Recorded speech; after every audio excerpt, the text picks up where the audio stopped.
I've been stuck in Ephesians for a while, and I really don't mind it. I love when I get stuck. It's for good, it's working something in me. In Ephesians 4, from verse 7, and this is a Phillips translation, it's old. I heard of it in one of those old books, so I went looking for it.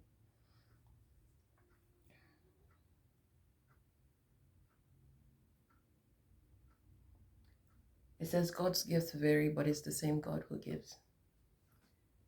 It says naturally there are different gifts and functions. Individually, grace is given to us in different ways out of the rich diversity of Christ's giving. As the scripture says, when he ascended on high, he led captivity captive and gave gifts unto men. I'm going to read that again in the RSV, King James, and then I'm going to come back to the NEV. There's something I saw there. But grace was given to each of us according to the measure of Christ's gifts. Therefore, it is said, when he ascended on high, he led a host of captives, and he gave gifts to men. He led a host of captives. King James says, but unto every one of us is given grace according to the measure of the gift of Christ. Wherefore he said, when he ascended up on high, he led captivity captive and gave gifts unto men. When I hear captivity captive, it sounds very King Jamesish.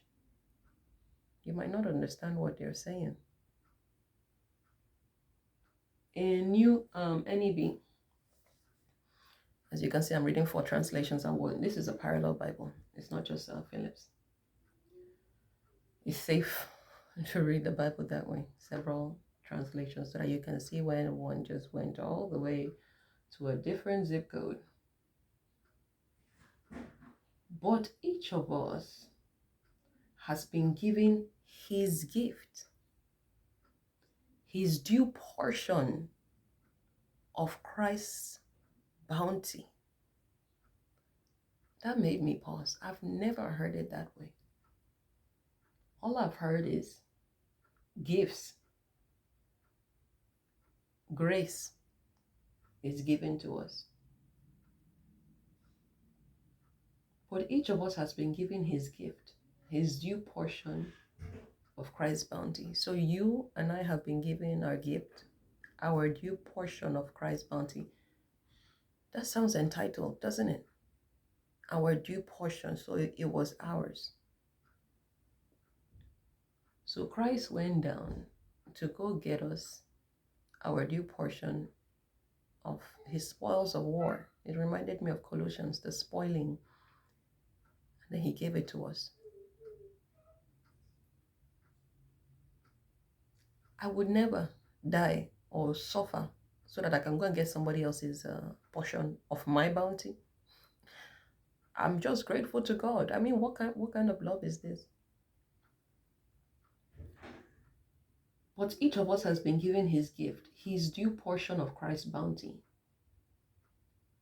Therefore, scripture says he ascended into the heights with captives in his train. He gave gifts to men.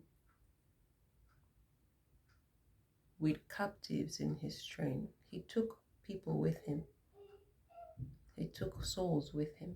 He took people. We have souls. And then that's also, there are souls where he went down. But when I hear the bounty, and I should have had Colossians 2 open, and I think of the spoiling that the scripture talks about in Colossians 2. I'm like, that spoiling, that bounty he shared with us,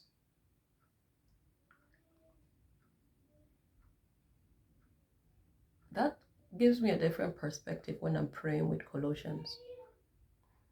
I'm not just,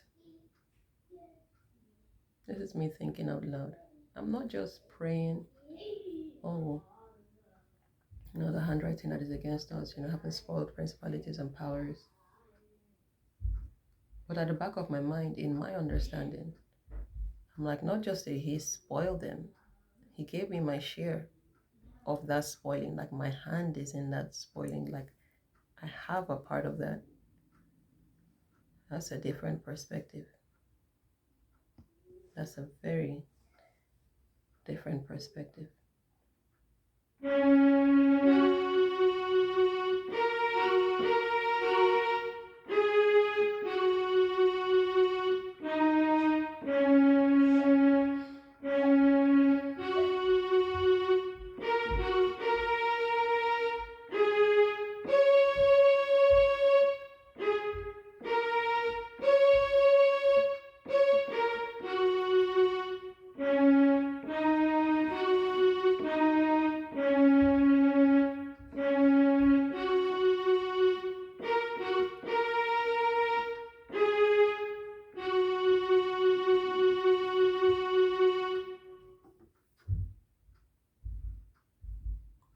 Ponder on that.